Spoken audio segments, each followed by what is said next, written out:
कहानी की शुरुआत होती है एक खुशहाल फैमिली को दिखाते हुए, जिसमें डॉन शैम्पेन अपनी पत्नी मोना और 2 बच्चों के साथ एक आलीशान घर में रहता है। परिवार का बिजनेस अच्छा चलता है और सोसाइटी में इनकी काफी इज्जत भी है।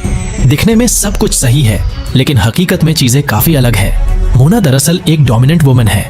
वो चाहती है कि घर में सब काम सिर्फ उसके हिसाब से होने चाहिए। मोना ने सबके लिए रूल्स बनाए हुए हैं, जिन्हें बच्चों से लेकर पति डॉन तक सबको फॉलो करना पड़ता है। मोना ने अपने फ्यूचर गोल्स और दिन का स्केड्यूल रखने के लिए एक डायरी भी डाली हुई है।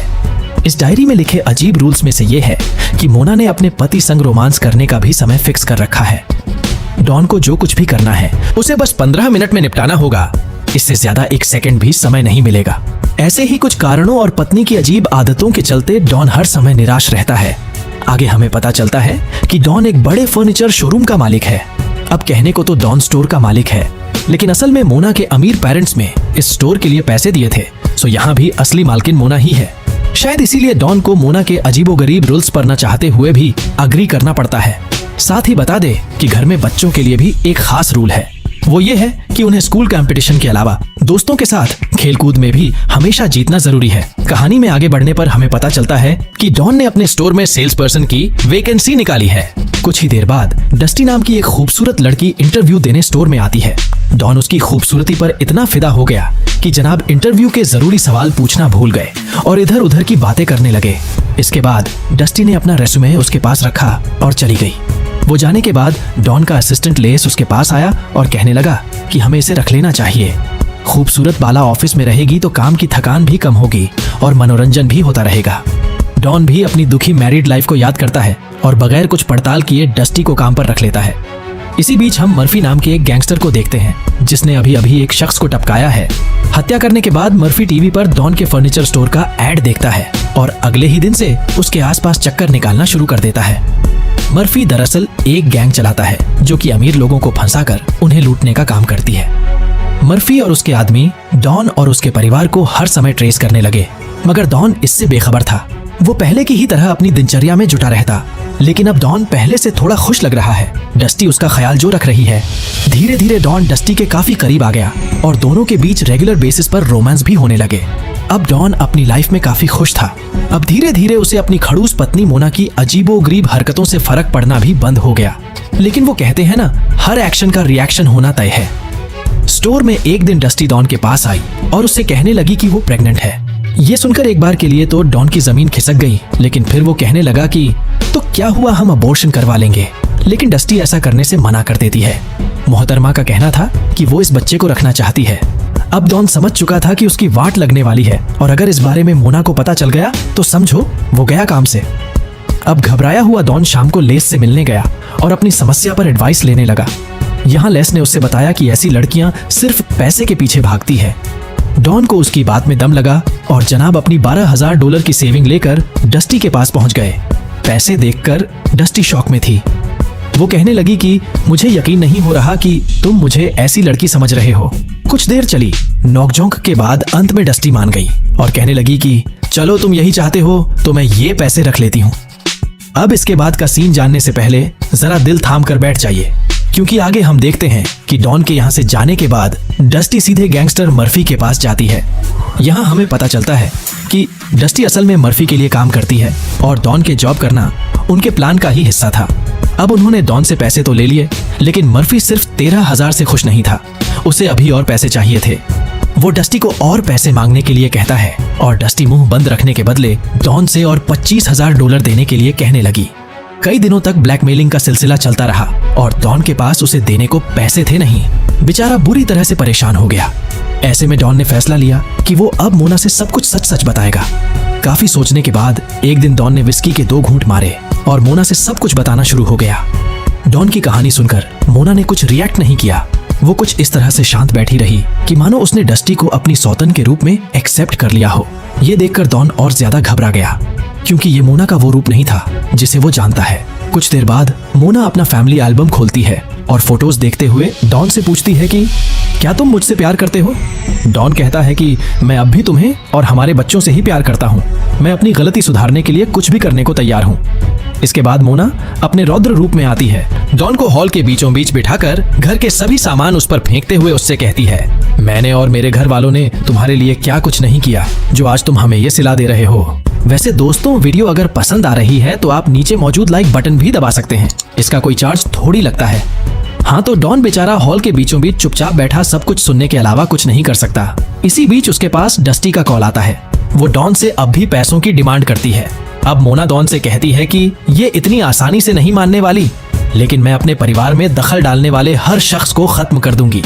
इसके बाद मोना डॉन को 2 ऑप्शन देती है, या तो तुम्हें डस्टी को खत्म करना होगा या फिर मैं तुम्हें तलाक दे दूंगी और बच्चों की कस्टडी मेरे पास रहेगी। तुम्हें भिखारियों की तरह अपनी लाइफ बितानी होगी। अब डॉन बेचारा भारी असमंजस में पड़ गया। काफी देर सोचने के बाद उसने फैसला लिया कि वो डस्टी को ही खत्म करेगा। अगली सुबह मोना डॉन को एक दवाई बनाकर देती है और डॉन डस्टी को स्टोर पर बुलाता है। स्टोर पहुंचने के बाद घबराए डॉन की हरकतें तो अजीबोगरीब थीं, लेकिन फिर भी वो डस्टी को समझाने में सफल हो गया कि सब कुछ नॉर्मल ही है। कुछ देर चली। नॉर्मल बातचीत के बाद डॉन ने डस्टी को दवाई मिली हुई ड्रिंक पिला दी और डस्टी का सर चकराने लगा। अब वो समझ चुकी थी कि उसके साथ धोखा हुआ है, लेकिन वो कुछ करती इससे पहले वो बेहोश होकर जमीन पर गिर पड़ी। अब मोना ने एंट्री ली और दोनों कार में डस्टी की बॉडी लेकर रवाना हो गए। घर पहुंचने के बाद उन्होंने देखा कि डस्टी अभी भी होश में है। ये देख मोना ने कहा कि ये लो हैमर और खत्म कर दो इसे। बेचारा डॉन ये करने की हिम्मत नहीं जुटा पाया तो मोना ने खुद ही उसे निपटा दिया, लेकिन इतने में मोना का मन नहीं भरा था। अब उसके अंदर का शैतान जागने लगा, सो उसने डस्टी की बॉडी एक टेबल पर लेटाई और एक कटर से उसे काटने भी लग जाती है। उसके चेहरे पर डर की बजाय रोमांच दिख रहा था। वहीं ये सब देख घबराहट के मारे डॉन बेचारा उल्टियां करने लगा। साथ ही साथ उसने पहली बार अपनी बीवी का इतना भयानक रूप भी देख लिया था। अब कुछ दिन तो सब नॉर्मल चला, लेकिन फिर एक दिन मर्फी को डस्टी की चिंता होने लगी, क्योंकि काफी समय से उसने उनके साथ कोई कांटेक्ट नहीं किया था। इसके बाद ये लोग डॉन के बच्चे के पास गए और उसे एक लिफाफा देकर चले गए। जब डॉन इसे चेक किया तो पाया कि मर्फी ने उससे मिलने का एड्रेस दिया है। साथ ही साथ उसने डॉन की फैमिली की कुछ पिक्चर्स भी भेजी थी। डॉन डर के मारे कांपने लगता है, क्योंकि उसे समझ आ चुका था कि ये सब डस्टी के लिए ही किया जा रहा है। लेकिन मोना ने उसे हिम्मत दी और दुबके हुए डॉन जनाब पहुंचते हैं बताए गए एड्रेस पर। यहाँ मर्फी और उसके आदमी डॉन से डस्टी के बारे में पूछने लगे। डॉन ने बड़े ही कॉन्फिडेंस से जवाब दिया कि मैंने उसे $25,000 दिए और वो चली गई। इसके बाद वो कहाँ है मैं नहीं जानता। मर्फी को लग रहा था कि डस्टी को पैसों का लालच आ गया और वो अकेली पैसे खाने के चक्कर में फरार हो गई। ऐसे में मर्फी डॉन से कहता है कि वो तो भाग गई और मुझे कुछ मिला नहीं।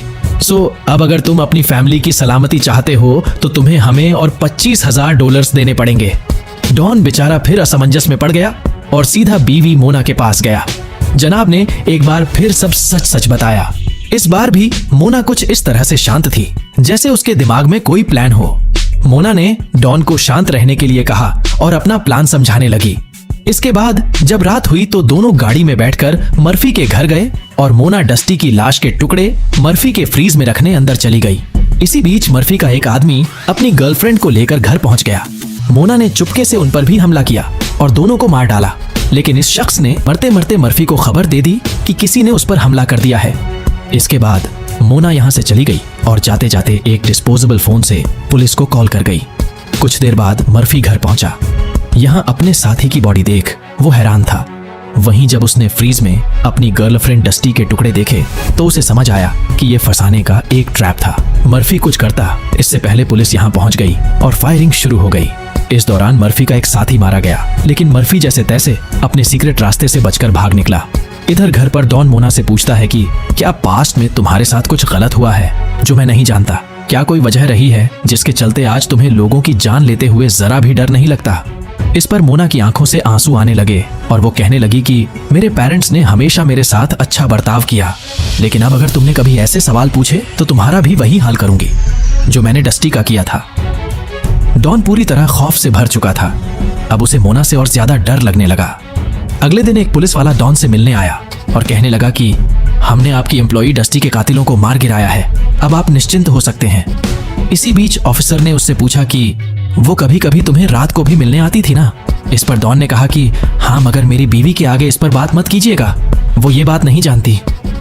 इसी बीच मोना अपने पड़ोसी का एक डॉग लेकर बाहर आती है और इसे उन्हें देते हुए कहती है, ये दोबारा मेरे घर में आया तो मैं इसकी जान ले लूंगी। सब लोगों को मोना की बात मजाक लगी और सब हंसने लगे, लेकिन मोना असल में सीरियस थी।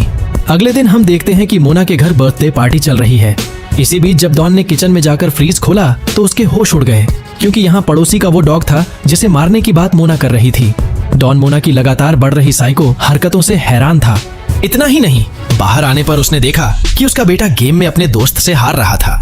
इसके बाद मोना ने गेम बंद करवाया और जीत रहे बच्चे के पेरेंट्स को खरी खोटी सुनाने लगी, क्योंकि उनके बच्चे ने उसके बेटे को गेम में हरा दिया था। इसके बाद उसकी बेटी ने अपने भाई से लकड़ी छीनी और ऊपर लटके हुए घोड़े को तोड़ दिया। ये देखकर मोना तो काफी खुश हुई, लेकिन डॉन अब थक चुका था। वो एक प्लान बनाता है और वापस घर में लौट जाता है।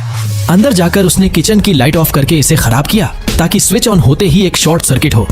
इसके बाद डॉन ने गैस सिलेंडर की पाइप खोल दी और बाहर चला गया। कुछ देर बाद जब मोना अंदर आई तो डॉन ने उससे एक कप चाय मांगी। मोना जैसे ही चाय लेने किचन में गई तो डॉन बच्चों को चेक करके घर से बाहर चला गया। वहीं जब मोना ने किचन की लाइट ऑन की तो शॉर्ट सर्किट हुआ और इसके तुरंत बाद एक जोरदार धमाका।